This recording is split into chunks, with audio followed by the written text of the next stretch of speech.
Bienvenue dans Évangile du jour, la mini-série qui cherche à lire, comprendre et intégrer au jour le jour l'Évangile que nous donne l'Église.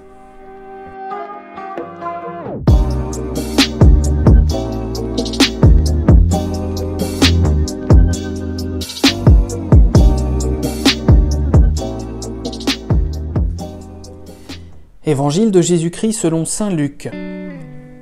Quand fut accompli le temps prescrit par la loi de Moïse pour la purification, les parents de Jésus l'amenèrent à Jérusalem pour le présenter au Seigneur, selon ce qui est écrit dans la loi. Tout premier-né de sexe masculin sera consacré au Seigneur. Il venait aussi offrir le sacrifice prescrit par la loi du Seigneur, un couple de tourterelles ou 2 petites colombes. Or il y avait à Jérusalem un homme appelé Siméon. C'était un homme juste et religieux qui attendait la consolation d'Israël et l'Esprit Saint était sur lui. Il avait reçu de l'Esprit Saint l'annonce qu'il ne verrait pas la mort avant d'avoir vu le Christ, le Messie du Seigneur.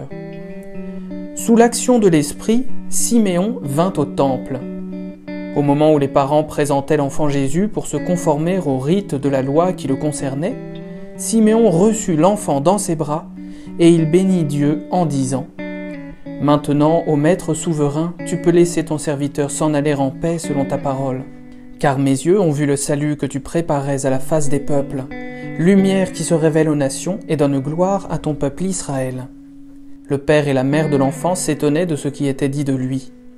Siméon les bénit, puis il dit à Marie sa mère « Voici que cet enfant provoquera la chute et le relèvement de beaucoup en Israël. Il sera un signe de contradiction, et toi, ton âme sera traversée d'un glaive. Ainsi seront dévoilées les pensées qui viennent du cœur d'un grand nombre. »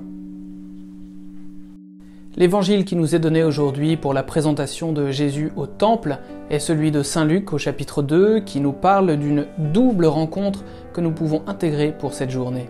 La première rencontre est bien sûr celle de Siméon, le vieillard prophète, et de Jésus, le Messie, qui est présenté au temple par Marie et par Joseph. Et Siméon nous rappelle bien sûr quelques personnages de l'Ancienne Alliance, comme par exemple le vieux Jacob qui accepte de rencontrer la mort seulement après avoir revu son fils Joseph.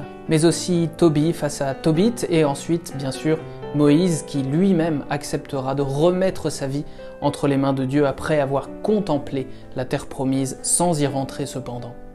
Cette rencontre entre Siméon et Jésus enfant va permettre au vieillard de repartir avec plus d'espoir, de joie et en même temps la confiance entière en Dieu pour pouvoir remettre sa vie entre ses mains à la manière de ses pères.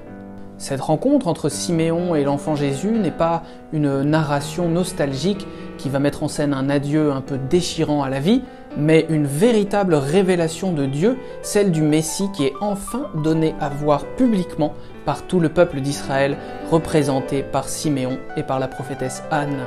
La deuxième rencontre est celle de la loi qui va rencontrer l'Esprit. Le texte nous aide à voir que le salut vient par l'observance fidèle et patiente de la loi, quotidiennement, doucement, tranquillement.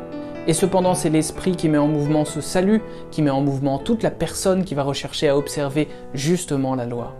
Avec le texte de ce jour, nous voyons que la loi finalement est un cadre que Dieu va utiliser pour créer du nouveau.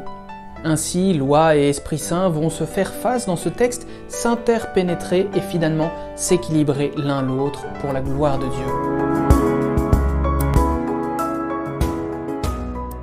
En conclusion, nous voyons que ce texte est ici une affaire de fidélité. Et évidemment, la fidélité de Dieu avant toute chose. Fidélité au vieillard Siméon qui l'a accompagné pendant toute sa vie et jusqu'aux portes de la mort. Fidélité aussi renouvelée par la figure du Christ présenté au peuple. Fidélité dans l'alliance qui n'est qu'une. C'est donc l'histoire d'une continuité et certainement pas d'un adieu. Le chrétien est invité à s'identifier à ce vieillard Siméon qui est tourné vers l'espérance, et avec lui de pouvoir désormais jour après jour envisager le pire et parfois même la mort avec une immense foi dans l'avenir et en Dieu.